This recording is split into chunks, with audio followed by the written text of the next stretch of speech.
और तुम्हारे बाबा, क्या उनके बारे में भी कुछ नहीं जानते?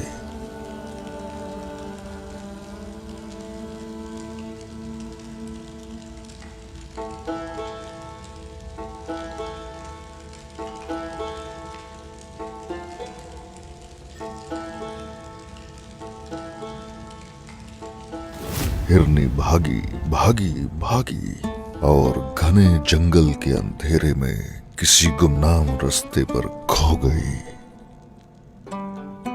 उसके बाद एक गीदड़ चलता हुआ हिरनी के पास आया और आहिस्ता से आवाज निकालते हुए कहने लगा, हिरनी, खबरदार, इस तरह इधर उधर मत भटको, वरना कोई तुम्हें उठाकर ले जाएगा।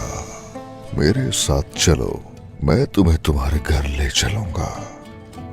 क्या वो गई फिर?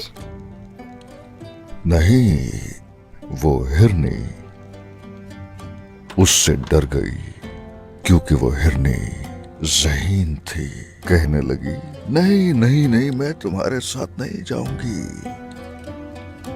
ये सुनकर गीदड़ को गुस्सा आ गया। वो सटपटा कर रह गया। उसने हिरनी को गुस्से से देखा। वो तो गीदड़ से डर गई होगी बहुत। ऐसा ही हुआ, वो बहुत डर गई उससे। लेकिन जंगल में एक भेड़िया उन्हें देख रहा था। भेड़िए के होते हुए जंगल में कोई किसी मासूम पर जुल्म नहीं कर सकता था। वो दूर खड़ा उन दोनों को मुसलसल बड़ी देर से देख रहा था। फिर वो उन दोनों के करीब पहुंच गया। हिरनी ने भेड़िए को देखा और उससे कहा, ऐ जंगल के मुहाफिज, जंगल के मुहाफिज, मेरी मदद करो। भेड़िए ने छलांग लगाई और सामने आ गया और दहाड़ कर गीदड़ से कहने लगा, कहां हो? गीदड़ सोच में पड़ गया। उसे समझ नहीं आ रही थी क्या करे। कहने लगा, नहीं नहीं नहीं नहीं नहीं नहीं नहीं, कहते कहते भाग गया। और ऐसे, हलीमा, तुम यहाँ बैठी हो, तुम्हें नींद नहीं आ रही? हाँ?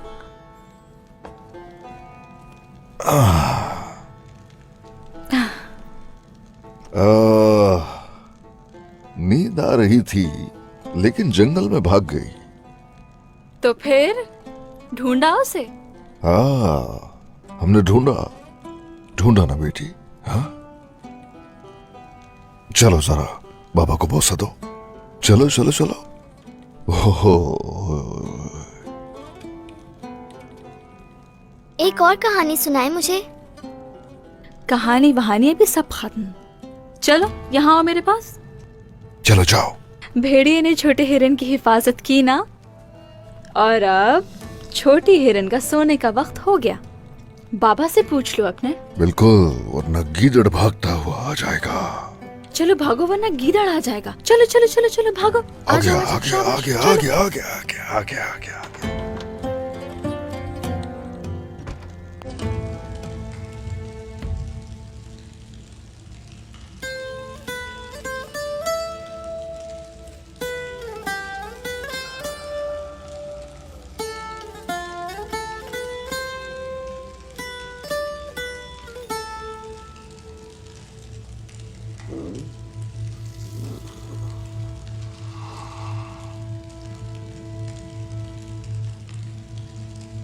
भेड़िया हिरनी की हिफाजत नहीं कर पाया।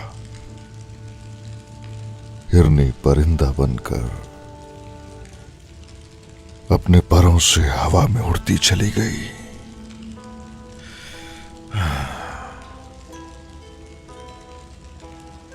परछाइयां बनाना पसंद है तुम्हें क्या? पता नहीं, मुझे कभी कभी ऐसा करती हूँ, लेकिन वजह मालूम नहीं है मुझे। जब भी करती हूँ अच्छा महसूस होता है। ऐसा लगता है जैसे ये मेरे मासी का कोई खुशगवार लम्हा था। हर किसी के माजी की कुछ हसीन यादें होती हैं। लेकिन आप कितनी महारत से परछाइयां बना रहे थे। बेटी,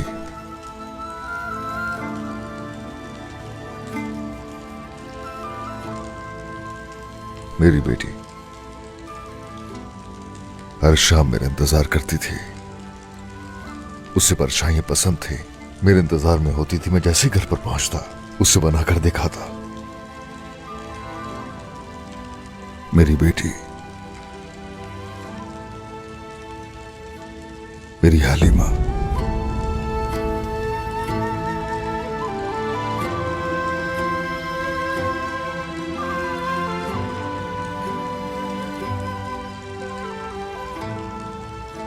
हमने उसे खो दिया बचपन में।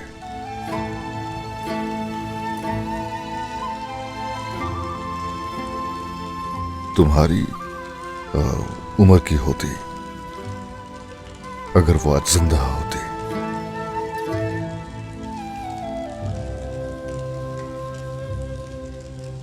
क्या तुम उस्मान का दिफा कर रहे हो मेरे सामने?